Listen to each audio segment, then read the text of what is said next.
While recalling the first flight from Karachi on 15th October 1932, which carried 25 kg of airmail letters for then Bombay, Jehangir Ratanji Dadabhai Tata had said, and I quote, "On an exciting October dawn in 1932, a puss moth and I soared joyfully from Karachi with our first precious load of mail on an inaugural flight to Bombay. As we hummed towards our destination at a dazzling 100 miles per hour, I breathed a silent prayer for the success of our venture and for the safety of those who worked for it. It appears that JRD's silent prayer has been answered.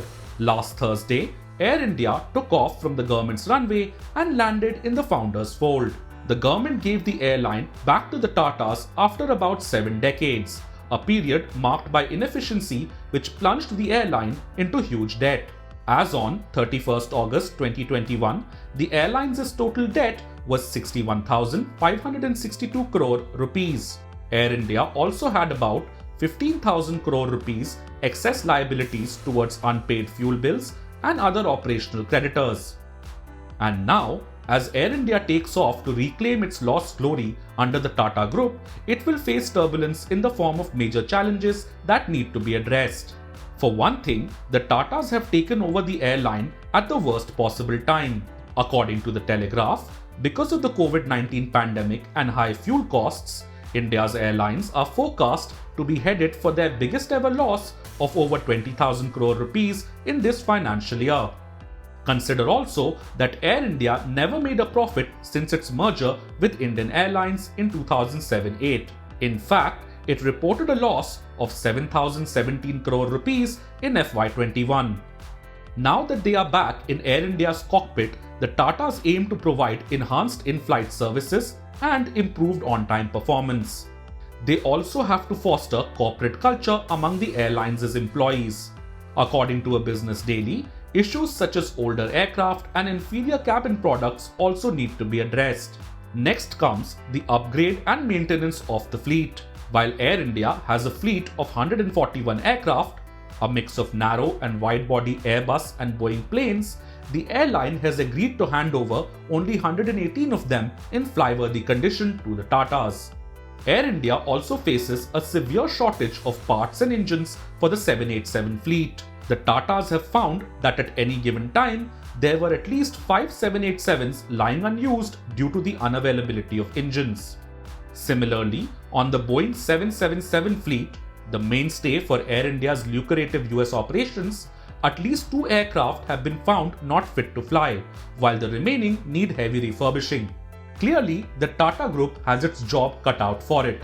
So, we spoke to 2 aviation experts to get a better understanding of the challenges that the salt to software conglomerate will face as it tries to turn the loss-making carrier into a world-class airline. As far as long-term challenges go, you see, the vast majority of the fleet at Air India is owned by Air India, which is very unlikely compared to all the other airlines, which predominantly, obtain aircraft on leases from foreign lessors. Now, in this case, Air India would need to refurbish these aircraft. Now, each aircraft refurbished costs a couple of $1 million.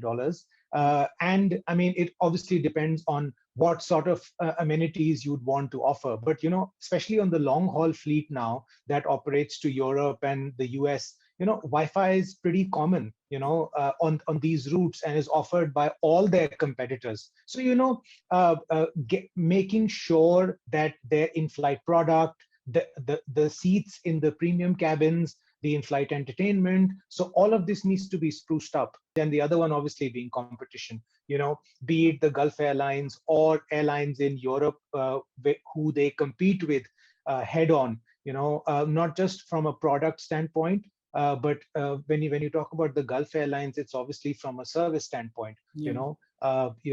They are vastly, greatly customer service oriented. And I'm not saying that we aren't. The Tata Group owns the Taj hotels and they own some of the world's best hotels in the world. But the challenge really lies in, would they be able to bring all those expertise that they have within the group to Air India and sort of roll it out in a way that can be done that can be done where keeping in mind morale and staff and obviously costs and operational issues. An equally important challenge is how the Tata Group will structure its aviation interests. Vistara chairman Bhaskar Bhatt has told a business daily that the airline will coexist with Air India, and at the moment there are no merger talks between them. Each airline will function separately and each airline will function uniquely. If you want to look at the closest parallel example of how Tatas would run all the airlines with Air India, I think you need to look at how Lufthansa is today. Lufthansa Group AG has Lufthansa Airlines. They own Austrian Airlines. They own Swiss International Airline. They own Germanwings, which is a low-cost airline, which is one of the largest European operators. They own a joint venture with Sun Express, with Turkish Airlines called Sun Express. They also have a joint venture with Japan Airlines, which is called ANA. So what Lufthansa has is a airline product for every level and tier. And I think that is something which that is something in the same manner in which Lufthansa has done it. We'll see that with Air India. Air India by itself will be this large global international networked airline where all other airlines would form synergies with an Air India. So I don't think they would compete with each other. And why should they compete? Swiss International Airlines, Austrian Airlines is all owned by Lufthansa, but they don't compete with each other. So they're a unique airline for each region, and they grow organically. And I think organic growth now will be the strategy. However, despite all the challenges awaiting the Tata Group, it has already taken off on time. I really do believe that the Tata Group will put its full strength behind the venture in terms of its strategic game plan, its human resource capability, its financial strength, its marketing capability, and therefore it will present a huge value upside for our customers, both in terms of a new product profile and a value proposition, and a new service benchmark. As you've already seen, the first flight this past yesterday, was concentrated on OTP, on-time performance. Right. And that change you're already seeing happen along with changes in in-flight menus as well as service capabilities and so on and so forth. In a recent and widely shared tweet, dairy giant Amul has summed up Air India's takeover very well, with the famous Amul girl sharing a plane's cockpit with Tata Sons chairperson N. Chandrasekaran, and the Maharaja, a tagline in the advertisement says, "In good hands." Tata Group, which owns Tetley Tea to Jaguar Land Rover, may turn Air India into a profitable venture soon. If you like this video, share it and subscribe to Business Standard. For more news, views and insights, log on to www.business-standard.com. Do also follow us on YouTube, Twitter, Facebook, Instagram, Telegram and LinkedIn.